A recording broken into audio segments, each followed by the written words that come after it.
Hello दोस्तों, मैं देव स्वागत करता हूँ सबका इस वीडियो में। हम 10th क्लास के चैप्टर नंबर 3 दो चरों वाले रेखीय समीकरण के बारे में बात कर रहे हैं। अब तक हम चैप्टर नंबर 3 में 3.1 और 3.2 के ग्राफी विधि और प्रतिस्थापन विधि को प्रॉपर्ली समाप्त कर चुके हैं विद एग्जाम्पल। इसके बाद में आप विलोपन विधि पर वर्क करेंगे जो कि 3.3 में दे रखा है। उसमें दे रखा था कि निम्नलिखित समीकरण को प्रतिस्थापन विलोपन विधि में हल कीजिए। अब प्रतिस्थापन हम सिखा चुके हैं, अब जो विलोपन विधि है उसके बारे में हम आगे बात करेंगे। जो आपके लिए क्वेश्चन दे रखा है, फर्स्ट क्वेश्चन क्या दे रखा है कि निम्न रेखीय समीकरण युग्मों को विलोपन विधि द्वारा हल कीजिए। तो हमारे जो पहला क्वेश्चन दे रखा है, आपको विलोपन विधि से क्या करना है, इसको हमें सॉल्व करना है। तो सॉल्व कैसे करेंगे, सबसे पहले ये देख लेते हैं। विलोपन विधि की सबसे बड़ी खासियत होती है जो कि दो वेरिएबल एक्स एंड वाई जो दे रखे होते हैं उसमें से किसी एक वेरिएबल को समाप्त करना होता है। समाप्त करना होता है। अगर एक वेरिएबल को समाप्त कर देते हैं और फिर आगे कर पाएंगे क्वेश्चन को, एक वेरिएबल को समाप्त करना अति आवश्यक होता है। तो कैसे करते हैं आइए देखते हैं। तो दी हुआ समीकरण दे रखा है, क्या दे रखा है, तो x plus y is equal to 5 और दूसरा दे रखा है 2x minus 3y is equal to 4। Notice करने वाली बात है कि ऊपर वाले में x, y और 5 दे रखा है, 2x, 3y और 4 दे रखा है।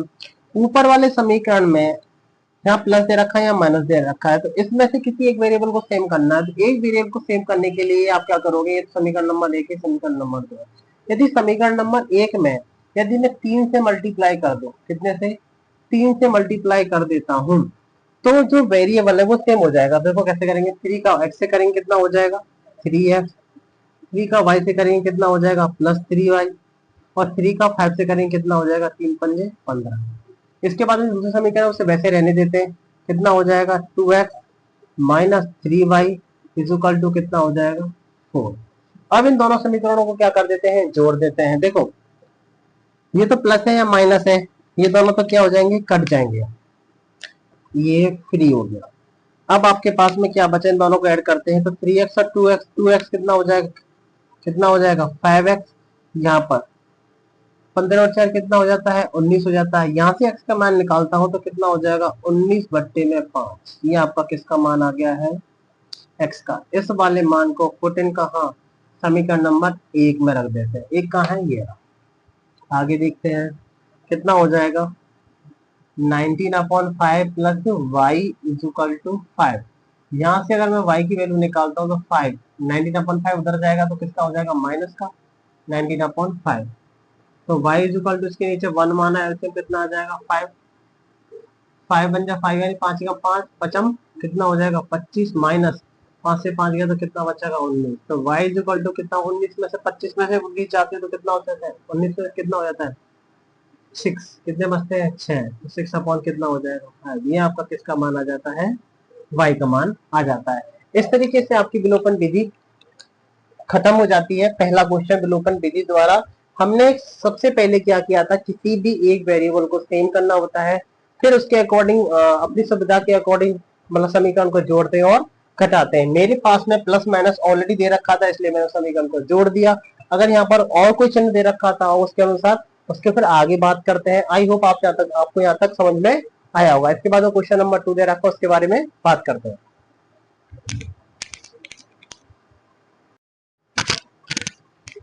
हाँ तो फ्रेंड्स, आगे जो 3.3 का क्वेश्चन नंबर फर्स्ट का सेकंड पार्ट दे रखा है वो क्या दे रखा है आपको कि 3x plus 4y is equal to 10 plus रेखीय समीकरण दे रखा है। दूसरा दे रखा है 2x minus 2y is equal to 2। इसमें से 2 से डिवाइड हो रहा है, साफ दिख रहा है। चलो देख लेते हैं, पहले लिख लेते हैं। तो क्या लिखोगे 3x plus 4y is equal to 10 समीकरण एक दे रखा है। दूसरा क्या दे रखा है 2x plus 2y is equal to 2। अभी अभी मैंने सिखाया था आपको, ये सिखाया था कोई भी चाहे x वाला हो चाहे y वाला हो, एक वेरिएबल आपको क्या करना पड़ता है, सेम करना पड़ता है। तो सेम करने के लिए क्या करते हैं कि जो नीचे वाला, ऊपर तो 4 दे रखा है, नीचे कितना दे रखा है 2 दे रखा है, ऊपर 3 है नीचे कितना है 2। तो अगर नीचे वाले समीकरण में मैं 2 से मल्टीप्लाई कर दूं, ये हो जाता है आपका इक्वेशन नंबर फर्स्ट, तो इक्वेशन नंबर क्या हो जाता है सेकंड। अगर इस वाले जो दूसरे वाला समीकरण है, इस दूसरे वाले समीकरण में मैं 2 से क्या कर दूं, मल्टीप्लाई कर दूं, तो सेम वेरिएबल बन जाएंगे। तो देखो क्या बनेंगे, गौर से देखने वाले, ऊपर वाला समीकरण हो जाए अब अब क्या हो जाएगा, ऊपर वाला जो समीकरण है वो तो रहेगा ही, तो कितना हो जाएगा 3x plus 4y is equal to 10, जैसा है वैसा है।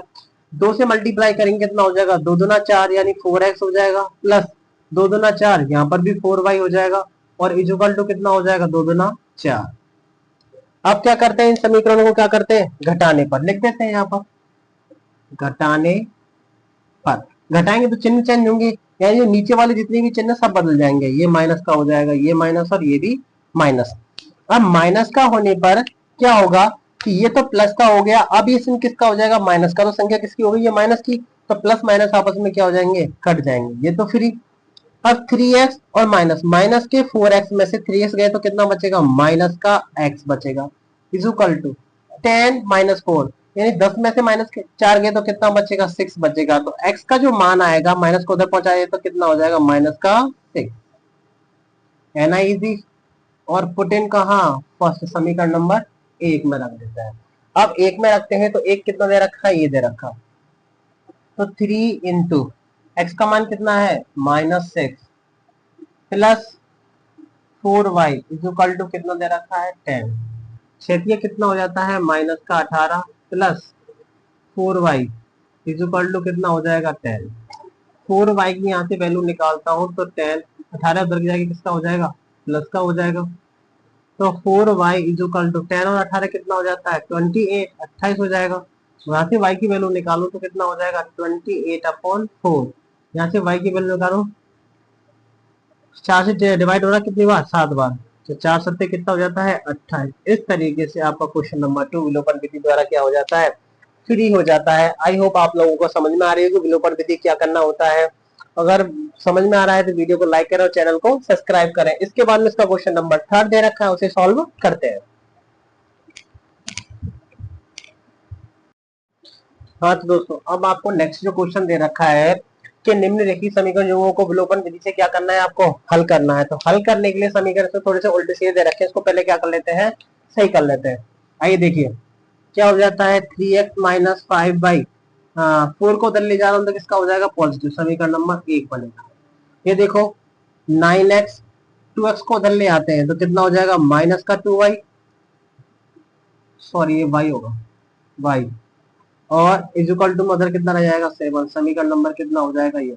अब हमारे पास में दो समीकरण आ जाते हैं। अब इनमें से दोनों में से किसी भी एक वेरिएबल सेम नहीं है तो इसको सेम करना पड़ेगा। तो सेम करने के लिए क्या करते हैं हम, तो इसको सेम करने का एक सीधा सा तरीका होता है कि जो नीचे दे रखा है इसका ऊपर गुणा कर दो, जो ऊपर वाला है उसको नीचे गुणा कर दो। और आप बोल रहे होंगे वाई वाला सेम जो करें, आप एक्स वाला भी कर सकते हो, कोई जरूरी नहीं है। तो देखो ऊपर वाले समीकरण में अगर मैं 2 से मल्टीप्लाई कर दूं तो क्या समीकरण आएगा, 2 से, देखो 2 तिया 6, 6x आ जाएगा, माइनस का 2 पंजे 10y, 7 4 दूना 8।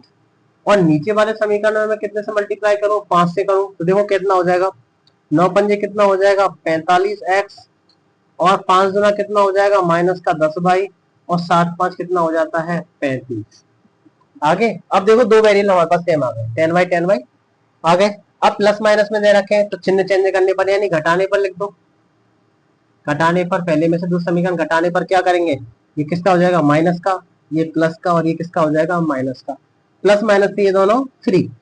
अब देखो माइनस की 45 में से 6 गए तो कितना बचेगा, 39x, वो भी किसका, माइनस का।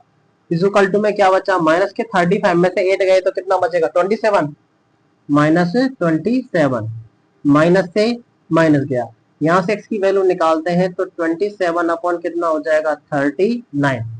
x की वैल्यू निकालेंगे, 3 से कट रहा है क्या, 3 नाम 27, और 3 एकम 3 और 3 तिया 9, तो 9/13 किसका पहला x वेरिएबल का मान आ जाता है इस तरीके से। तो पुट इन कहाँ रखेंगे इसको, समीकरण नंबर 2 में रखिए। 2 में 2 कहाँ दे रखा है, ये दे रखा, 2 क्या फर्स्ट में रख देता है, थोड़ा आसान होगा यहाँ पर। तो कितना हो जाएगा, 3 इंटू एक्स का मान कितना है, 9/13, माइनस कितना हो जाएगा, 5/, इज इक्वल टू में क्या बचेगा, 4। गौर से देखना, 9 तिया कितना हो जाता है, 27, अपॉन कितना हो जाएगा, 13, माइनस कितना बचेगा, 5/, इज इक्वल टू 4।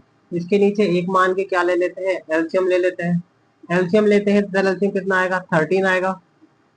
13 से 13 गया तो कितना बचेगा, 27 माइनस 13 बार जाएगा, एक से भाग देने पर 13 पंजे कितना हो जाता है, 65 हो जाता है। 65 क्या हो जाएगा, y इज इक्वल टू कितना हो जाएगा, 4। इसके नीचे एक मानो एंड देन क्रॉस मल्टीप्लाई करते हैं, तो करो, एक से इधर करोगे तो कितना आएगा, 27 minus 65y is equal to 13 second, 13 चौका 13 चौक 52 हो जाता है। माइनस 65 की यहाँ से वैल्यू निकालेंगे तो 52 पहले से ही है, 27 को उधर ले जाएंगे, इसका हो जाएगा माइनस का 27। अब घटाते हैं तो कितना आ जाएगा, माइनस का 65y इज इक्वल टू, यहाँ पे कितना बचेगा 5, यहाँ बचा 4, 4 में 2 है 25, वही प्लस का। अगर यहाँ से मैं y की वैल्यू निकालूं तो कितना आ जाएगा, 25/65, वो भी किसकी, माइनस की। आगे संख्या किस नंबर से काट रही है, 5 से काट रही है।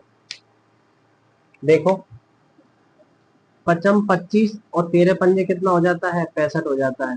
तो कितना आ जाएगा ये, यानी अगर मैं y की वैल्यू लिखता हूँ तो कितना आ जाएगा, माइनस का 5/13। इस तरीके से आपका ये क्वेश्चन नंबर 3 क्या हो जाता है, 3 हो जाता है। इसके बाद में इसका नेक्स्ट क्वेश्चन है, उसको सॉल्व करते हैं। Question number 4। हाँ तो फ्रेंड्स, अब आपको एक्सरसाइज 3.3 का क्वेश्चन नंबर फर्स्ट का लास्ट क्या दे रखा है। ये पहली बात तो रेखीय समीकरण वे में नहीं दे रखा, अपॉन में दे रखा। तो रेखीय समीकरण का व्यापक रूप क्या होता है, ax plus by plus c is equal to 0 होता है। पहले तो इन दोनों समीकरण को इस रूप में बनाते हैं, फिर इनको विलोपन विधि द्वारा क्या करते हैं, हल करते हैं। सबसे पहले क्या करेंगे, इसको एलसीएम लेके फ्री कर देते हैं। देखो 2 और 3 आ गया, मैं सिखाया था, 3 का मल्टीप्लाई इधर कर दो तो कितना हो जाएगा, ये 3x प्लस का साइन लगा दिया। 2 का मल्टीप्लाई 4 से करेंगे कितना हो जाएगा, 4y। और इन दोनों का करा, 3 दूना 6 और 6 कम 6, माइनस का कितना हो जाएगा 6। ये आ जाएगा समीकरण नंबर आपका 1। यहाँ पर देखते हैं 3 दे रखा है, 3 का इधर कर दो, 3 का इधर कर दो, फ्री कर दो इसको, तो कितना हो जाएगा 3x माइनस का y से होगा नहीं क्योंकि इसके नीचे ही है, तो कितना हो जाएगा, इधर 3 दिया 9। ये आपका समीकरण नंबर 2 हो जाएगा। समीकरण 1 व 2 को विलोपन विधि से हल करने पर,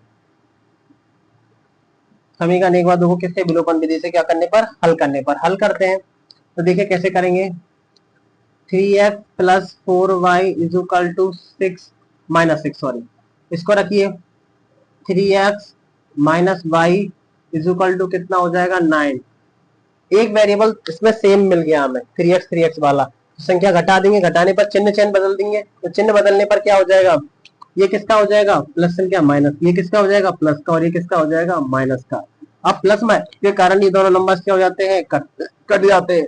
4y और 1y कितना हो जाएगा, 5y is equal to minus के 6 और माइनस के 9 कितना हो जाएगा, माइनस का 15 यानी 15 हो जाएगा। y की यहाँ से वैल्यू निकालता हूं तो माइनस का 15 अपॉन कितना हो जाएगा 5, और y इज इक्वल टू कितना है, 5 दिया 15 माइनस का 3। ये आपका किसका वैल्यू आ गया है, y का मान। और पुट इन कहाँ, फर्स्ट समीकरण 1 में रख दो, चाहे समीकरण नंबर 2 में रख दो, आंसर तब भी आ जाएगा आपका। तो देखिए समीकरण नंबर 1 क्या दे रखा है, ये दे रखा, तो 3x प्लस 4 इंटू वाई के स्थान पर कितना रखेंगे, माइनस का 3 इज इक्वल टू कितना हो जाएगा, माइनस 6।